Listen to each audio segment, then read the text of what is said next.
Hi, I'm Ava. I have something I need to say to all of you. During the funeral of my late husband, John, who had died in an accident, his daughter Ava suddenly took to the microphone. The staff and attendees were thrown into confusion. Without caring about their reactions, Ava pointed at me and yelled with a voice filled with loathing. Dad thought of you as nothing more than a convenient housekeeper, and I've never seen you as a mother. Shocked by her sudden outburst, I questioned whether those words truly came from my daughter. My mind replayed her words over and over, yet it seemed to refuse to comprehend them, as if it wasn't functioning properly. I wondered if I had done something to make Ava despise me. There had been no indication of such feelings before. Despite not being blood-related, I believed we had been getting along well as a family. As time went by, the initial shock of her words turned into a crushing feeling in my heart.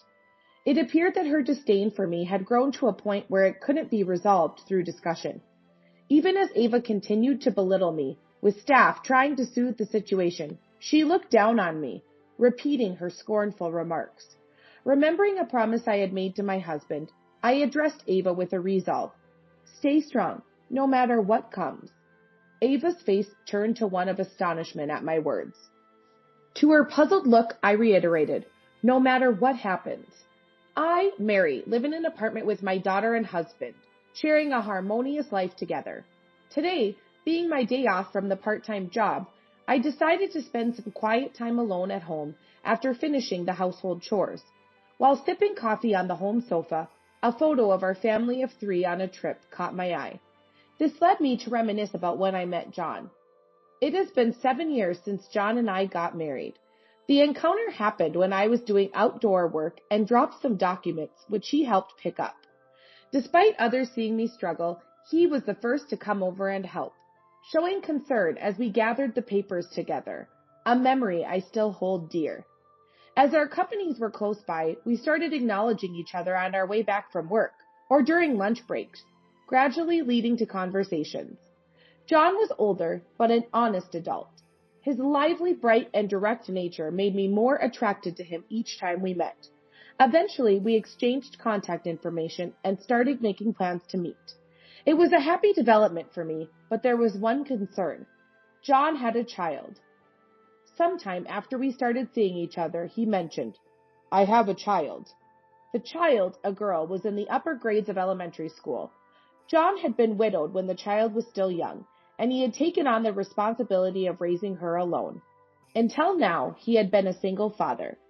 John expressed his desire to remarry and wanted me to meet his child. Being an only child, I don't have any nieces or nephews, nor do I have young relatives. Thus, I'm pretty clueless about how to interact with children. But unwilling to give up on the idea of having a family with John, I decided to meet his daughter, Ava. Before our meeting, John shared with me what Ava is like and showed me pictures from a trip they took, featuring Ava with a cute ribbon smiling alongside John. She looks adorable and very happy, I remarked. She is, but I've been spoiling her a bit too much lately, John confessed. John, feeling sorry for Ava not having a mother, had been indulging her every wish, even if it meant going out of his way to fulfill them. Ava, spoiled by her father, has developed a bit of a willful temperament, sometimes leading to conflicts with friends. While I found their relationship endearing, it did make me wonder if I could really step into the role of a parent, given my lack of experience with children. However, I believed that with John by my side, we could overcome any challenge. Seeing John smile with a slightly troubled look helped dispel my lingering doubts. Then, a week later, the day came for me to meet Ava for the first time. The meeting place was the zoo, chosen because it's one of Ava's favorite places. We agreed to meet just before noon, and I arrived 5 minutes early, waiting for them at the entrance. About 15 minutes past our scheduled time, I heard a child's cry. From a distance, I saw John running towards me, carrying a girl in his arms. Sorry, we're late. It's been quite hot, hasn't it? Are you okay? John apologized, his forehead glistening with sweat. The girl, still crying and wriggling in his arms, was Ava. I wanted to greet her, but her crying was so intense that we decided to calm her down first. Ava, your hat is right here, isn't it? Let's just make do with this one today. No, I wanted the panda hat, Ava protested. Listening to their conversation, it became clear that Ava's preferred hat was unavailable due to laundry issues. John had prepared a different hat, but it seems Ava wasn't satisfied because it wasn't a panda hat. Because of this, they had argued from the morning, which led to their late arrival at the meeting spot. Ava, if you want a hat, I'll buy you one from the zoo shop. Let's go inside, I suggested, taking Ava's hand. Though still teary, she stopped crying loudly as I led her by the hand. John looked relieved, and together we entered the zoo. Honestly, Ava did seem quite willful throughout the day. She would throw tantrums when things didn't go her way, and sit down, refusing to move until John caved and bought her what she wanted. She cried from the heat and screamed in anger when the animals she wanted to see weren't available. For a grade schooler, this seemed a bit much. Every time Ava acted spoiled, I thought so, but aside from those moments, Ava was a bright and adorable child, much like John. Ava loves pandas, and looking back, her socks and bag were all panda-themed. When we reached the area with her favorite animals, her tears seemed like a distant memory, replaced by smiles and excitement. Pointing at the animals, Ava's childlike joy was infectious. As promised, I bought her a panda hat from a shop inside the zoo, and she immediately put it on, saying, "Thank you," with a bright smile. While not all my worries were gone, that day gave me a glimpse into a future with John and Ava. After our zoo visit, we continued to have meals together about once a week. Gradually, Ava warmed up to me, and when John proposed remarriage, Ava was fully supportive. We eventually got married, and Ava, John, and I became a family of 3. Even after we started living together, Ava's whimsical behavior was noticeable. Ava was particularly picky about food, showing a strong dislike for many things and having a limited diet. Most of the time, she wouldn't eat what I cooked from scratch. John mentioned that they used to rely on frozen meals or eat out before. While occasionally ready meals or dining out is fine, relying on them daily could lead to an unbalanced diet and isn't healthy. I tried my best to finely chop the vegetables Ava disliked, hiding them in dishes to ensure she could still have a balanced diet without realizing it. Shopping trips with Ava proved to be the most challenging, as she would invariably wander off and become lost or refuse to move unless she got what she wanted. It would be easier if John could accompany us, but when sudden work commitments arose, it was just the 2 of us. Being inexperienced with young children, I initially struggled with how to react or calm her down. But I couldn't simply buy her everything she wanted. We already had plenty of similar items at home. There were times I felt like crying myself when Ava would lie on the floor of the supermarket, crying and screaming because she couldn't get what she wanted. Yet, with love and responsibility, I kept trying to be a good parent to Ava, staying by her side through thick and thin. As Ava grew older, her whimsical behavior lessened, and I felt we were gradually building a good parent-child relationship. Now, I truly consider her my own daughter, and I believe she thinks of me as her parent as well. I wondered how long I had been lost in these thoughts, when the sound of the front door opening and Ava's voice announcing her return snapped me back to reality. "I'm home, I'm starving," she said. Ava had chosen a high school known for its strong job placement program. She dedicated herself to her studies and tennis club, even becoming the captain. As time passed, it soon became the period for deciding on future paths. During dinner, when I casually asked Ava about her plans, she said, "I've decided to get a job." Since becoming a family with Ava, considering the possibility of her going to college in the future, John and I had been saving money and making efforts to economize. So hearing her decision to work surprised me, to say the least. "Ava, don't you have something you want to do? You can still go to college," I said. I didn't intend to stop her if she wanted to work, but if she was foregoing further education out of consideration for us, we needed to discuss it. "I've decided not to go to college. Dad raised me by himself when I was little, and I want to start giving back as soon as possible, to both of you," Ava responded. Her words filled me with joy. It became clear that Ava preferred to become independent sooner rather than pursuing further studies.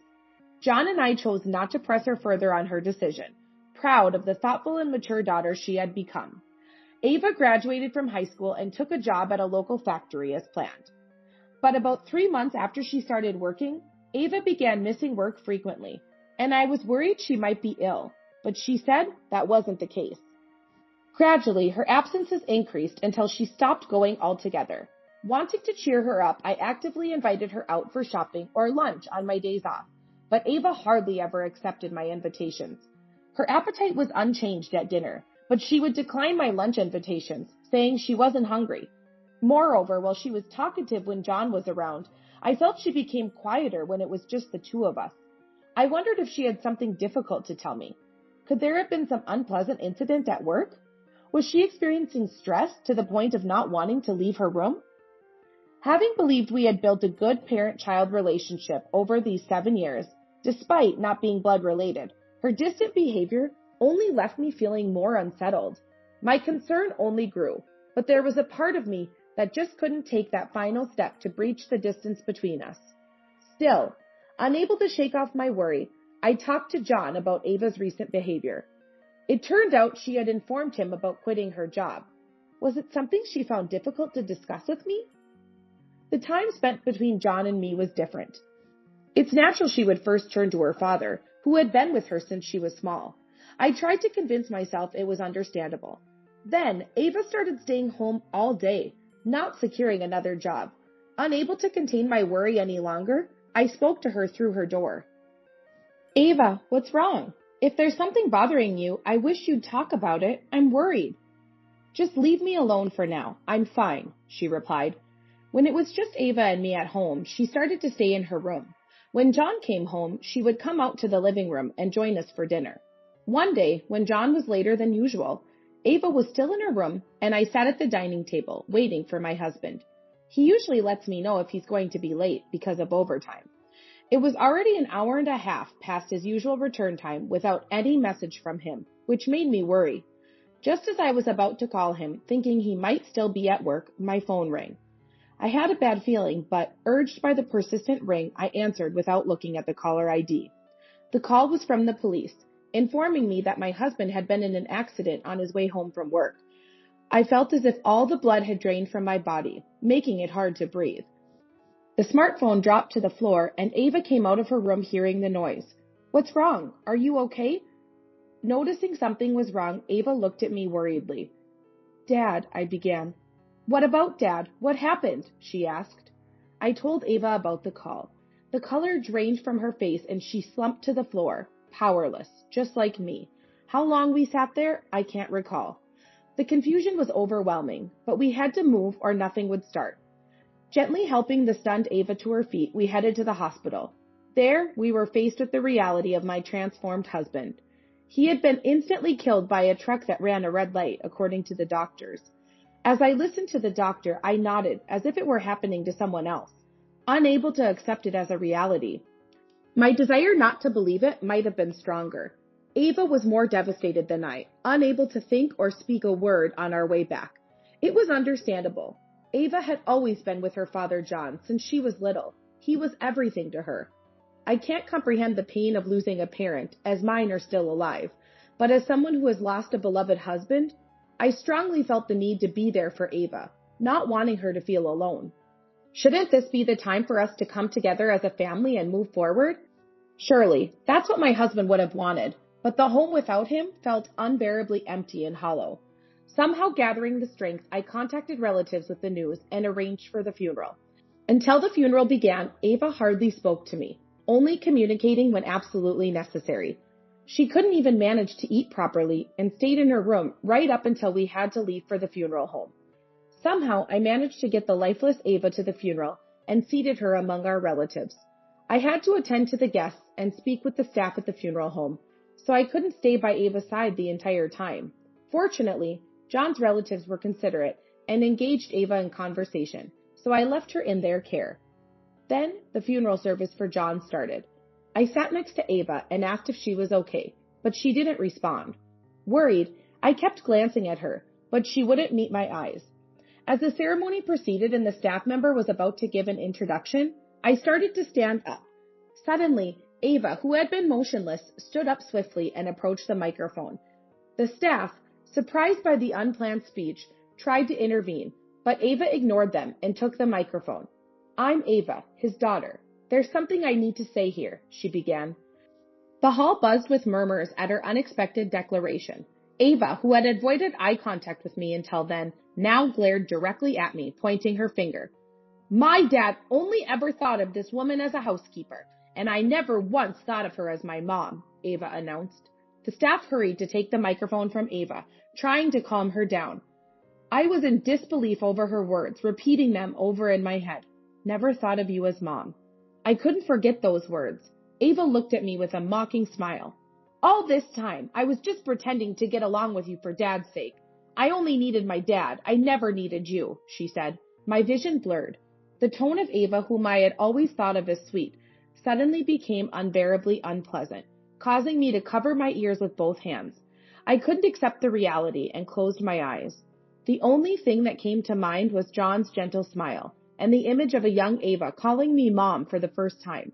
The first time she called me Mom was on the day John and I got married. When we returned home, Ava had been waiting and shyly greeted me with, "Mom, welcome home." Did Ava always despise me? Will she never call me Mom again? While I was lost in thought, Ava snatched the microphone back. "I'll inherit everything from Dad, and you, a stranger, won't get anything. And don't you dare show your face in front of me again," she declared. The attendees were either sympathetic towards Ava, thinking she had gone mad from grief, or outraged by the disrespect shown at such an event.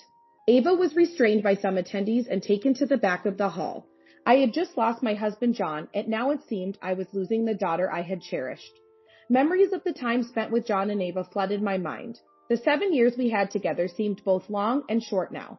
I had always tried to engage sincerely with Ava, despite not being related by blood, believing we had a bond of affection. Sadly, Ava's heart was no longer with me. Then, remembering something John had told me, I made a decision and stood up to address the microphone. "Ladies and gentlemen, I apologize for the disturbance. I am Mary, John's wife," I began. The noisy hall quieted down as I started to speak. Meanwhile, at the back of the hall, Ava continued to shout, "Cut ties with me! You won't get any inheritance," while being held back by relatives and staff. "Ava, I understand your point. We'll go our separate ways," I said, and Ava's face brightened a bit. She was getting what she wanted, cutting ties with me, whom she despised, and getting her inheritance. I felt a heaviness in my heart at her reaction. I was still struggling to catch up with my emotions. Is the pain of being rejected by one's daughter this harsh? Stay strong, no matter what happens. After saying that, I apologized again to the attendees for causing a disturbance and proceeded with the intended speech. Ava was taken outside by the staff, deemed needing to calm down, glimpsed from the corner of my eye. The ceremony continued without further issues, and I apologized to each staff member and attendee after it ended. I haven't been in contact with Ava since then.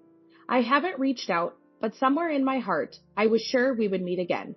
Months have passed since my husband's funeral. I have completed all the necessary procedures as his surviving spouse and have been getting by. I'm still not over the grief, but staying alone at home makes it worse, so I'm gradually returning to my part-time job. Ava, it seemed, took her belongings while I was out, as her clothes and shoes disappeared one day. I haven't been able to bring myself to clear away my husband's chopsticks and plates. I spend my days in a room filled with his remnants. Today, after finishing my 4-hour part-time job, I returned to my apartment. To my surprise, there was Ava, whom I hadn't seen in a while, standing at the entrance. Noticing me, Ava approached quickly and started to confront me with, "This isn't what we agreed on." She seemed frantic. I gently pushed her shoulder, suggesting we go inside to avoid causing a disturbance to the neighbors. Ava entered the house, complaining, and once the door was closed, she approached me again. "The inheritance from Dad hasn't come through. What's going on?" It appeared she was panicked, because the inheritance hadn't reached her yet. "Ava, you're not John's biological child." My words left Ava in shock. In fact, Ava was the child of John's previous wife, not related by blood. When John introduced his child to me, I was informed of this fact. But respecting John's wishes not to hurt Ava, and considering her his precious daughter regardless of blood, I had kept silent about this. "So, I have a real dad somewhere else?" "No, your mom was unmarried when she had you and married John shortly after, so legally, you have no father listed." John did not legally adopt Ava even after taking her in by himself. He thought it would be unfair to burden Ava with potential caregiving responsibilities if he became ill, as they would be legally recognized as parent and child. Shocked by this sudden revelation, Ava was very disturbed. So who can inherit then? Ava looked at me incredulously, and the moment she realized I would inherit, she quickly changed her attitude towards me. Come to think of it, Mom, it must be hard on your own, right? I can come back and help take care of you. I stepped back from Ava, who was trying to cozy up to me. Weren't you the one who said we're no longer related? That was your own words, wasn't it?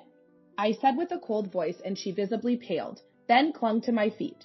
No, that's not. I didn't mean what I said back then. She tried to dismiss it, but to me, it seemed like her true feelings. Then, in a panic, she came up with another proposal. So, can't you just share a little bit of the inheritance with me? I kind of overspent. I need money. Ava's breathing was rough, and despite the temperature not being particularly high, she was sweating. It was clear her mind was in turmoil. Having quit her job and not sought reemployment and expecting the inheritance had led her to spend recklessly, leaving her virtually penniless. But I couldn't bring myself to want to help her. I remembered a request John had made during his lifetime. That was when Ava was still working, and by chance, John and I had the same day off and went out for lunch together for the first time in a while. It was an Italian restaurant we often visited before we were married, a place full of memories for the two of us. Since Ava was picky with food, it had been a long time since we last visited the restaurant. We were seated at a table with a view of the outdoors. The interior hadn't changed much, but the menu seemed to have undergone some updates. However, the set meals John and I always ordered were still there, which made us happy. I ordered pasta and John ordered pizza. Once our orders arrived, my husband and I shared our dishes as we ate. After the meal, we enjoyed coffee while watching people pass by outside. Looking up, the sky was clear and blue, and though the window wasn't open, I felt a sense of freedom. Then John, sitting across from me, started a conversation. It's been a while, but this place is as good as ever, he said. Yes, they even have new dishes that Ava might like. We should come back here together next time, I replied. John nodded happily at my suggestion. I'm really grateful for how well you get along with Ava. She can be willful, but she's my precious daughter, he said. I agreed with him. The more I observed them, the clearer it became how dearly John cherished Ava. His love transcended even the bonds of blood, a trait I always found admirable in John. We never know what the future holds. If something happens to me, please look after Ava, he formally requested. Feeling a strange discomfort at his request, I asked, What brought this on? You're not sick, are you? I wondered if he had been diagnosed with an illness, but it seemed that wasn't the case. Just looking at Mary made me want to say it, he said with a gentle smile. Of course. I'll raise Ava to be a fine adult, even on my own. Don't worry, I assured him. John thanked me, then his expression turned serious.